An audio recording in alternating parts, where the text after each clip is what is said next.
I found a way of projecting an image onto another surface through a small hole in a dark room, later called camera obscura.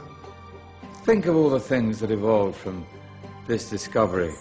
Cameras, cinema, all share the same principle. Cool. Look out below!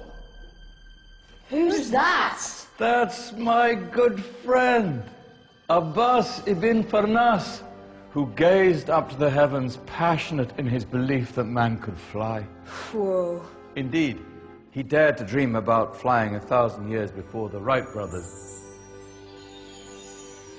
Do you know you all take your jet-setting holidays for granted, so it only seems fair to remember Abbas ibn Farnas. Stand by. I'm ready for takeoff.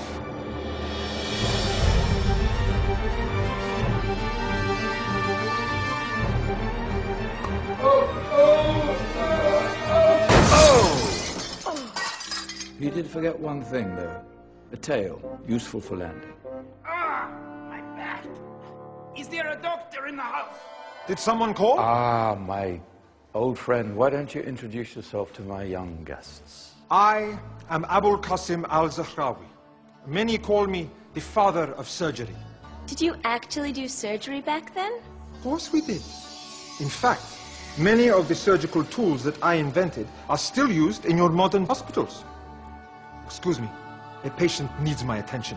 Scalpel? I think I may need some stitches. In that case, I'll use catgut. Catgut? From the gut of animals. Perfect for stitching up internal wounds. Your surgeons are still using it today. Sorry, mustache.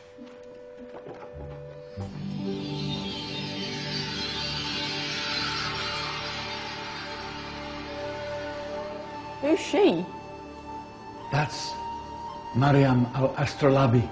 One of the many brilliant women of her time, she made sophisticated astrolabes. Astro what? Astrolabes. They show the sky and the stars on a small flat plate you can hold in your hand. Think of them as ancient calculating or timekeeping devices. Today you have your watch, your compass, satellite navigation, helping people and explorers travel the world.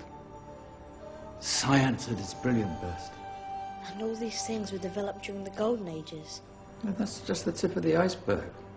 There were thousands of other inventions covering all areas of life, and in the years that followed, their influence spread across the whole of medieval Europe. So you see, it wasn't so dark after all. What about you? Me? What did you invent? Well, I don't want to be big-headed, but I made some groundbreaking advances in engineering. I suppose my most significant discovery converted rotary motion into linear motion using a crank and connecting rod. It's essential in pumps and engines. In fact, I've no idea how the Industrial Revolution could have happened hundreds of years later without such a device. Not that I ever get the credit I deserve. But my crowning glory was my amazing time-telling machine, my legendary elephant clock.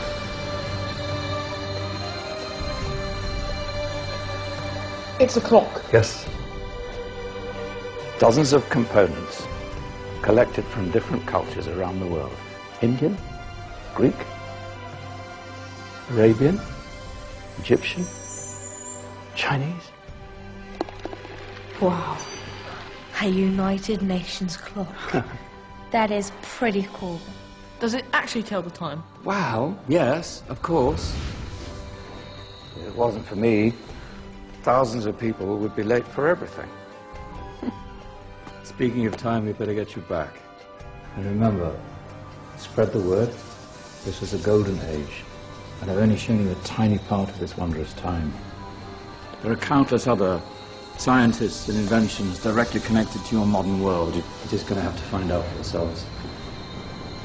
No, wait.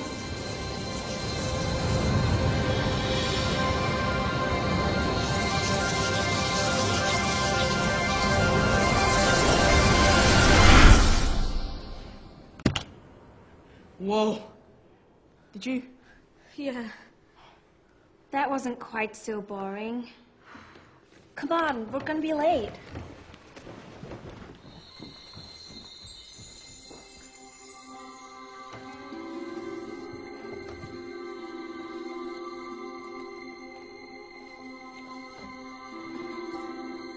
So, what have we learned?